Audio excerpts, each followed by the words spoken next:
Hi everyone, I'm Andrea. Thanks for watching my channel. So if anyone saw the last video that I posted, I talked a little bit about doing a big goal reset for the year. And one of my goals was to post a new YouTube video every week.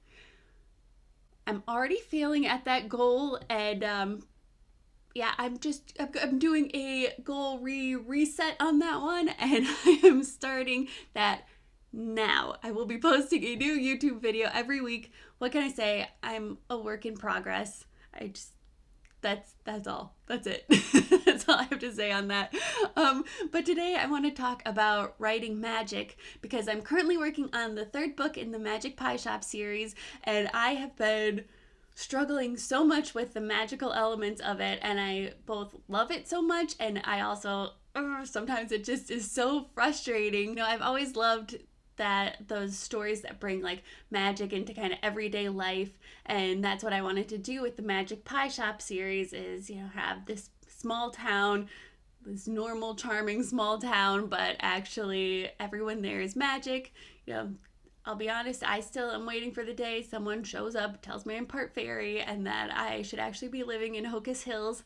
Hasn't happened yet, but girl can dream. When I first decided to write the Magic Pie Shop series, it started off with just the pie shop was magical, and then there was this mysterious Aunt Irma, who had magic spices, and she was able to make special pies that made people feel certain things, and it started there. And then I decided the whole town should really be magic. There should be a place where people who are part fairy, part elf, part gnome, part whatever magical creature they're part, and where they can live and practice their magic freely ish. They still have tourists passing through town, but they amongst the town residents, they are able to practice their magic. They're able to make fun things happen that maybe, you wouldn't be able to do if you lived just in a regular small town. So that's,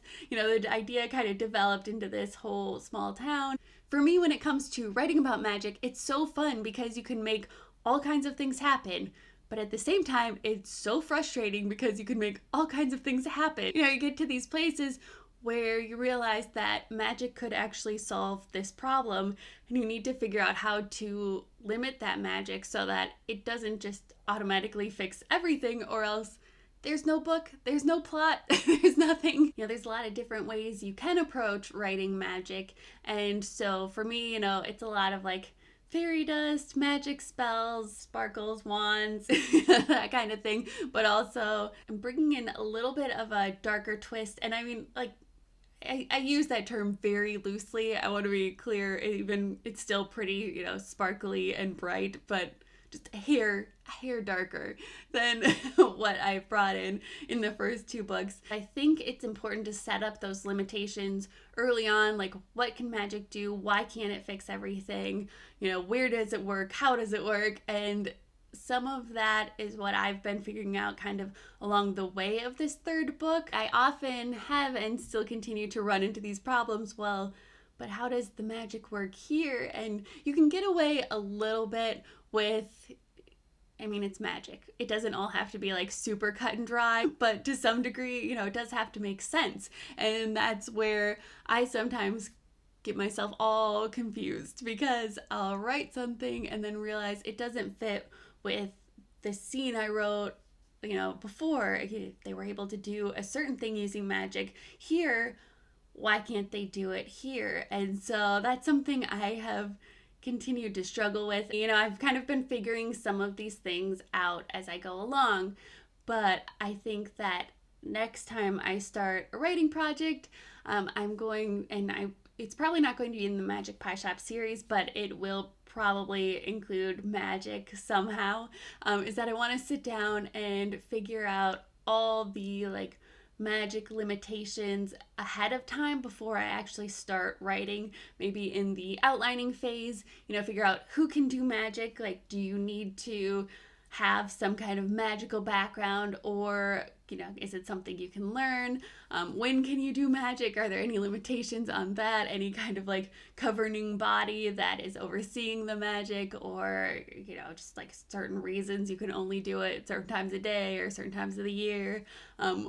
Why can you do magic? Again, that would come back to the someone watching over this, or there's certain, expectations of like why you can perform magic, and then how the magic is performed. Do you need like a certain magical wand, magic stone, magic something to actually make magic magic tree to actually make the magic happen? And so that's something that I think would be helpful to know like early on, so you don't end up with so much. Like for me, I ended up with a lot of throwaway scenes, or scenes that had to be like really heavily rewritten, and I know to some degree that is just part of the writing process, but I think some of that can be kind of like tightened up and cleaned up. It's just something I've been struggling with a little bit, and so I am going to continue to like figure out how to best approach writing magic.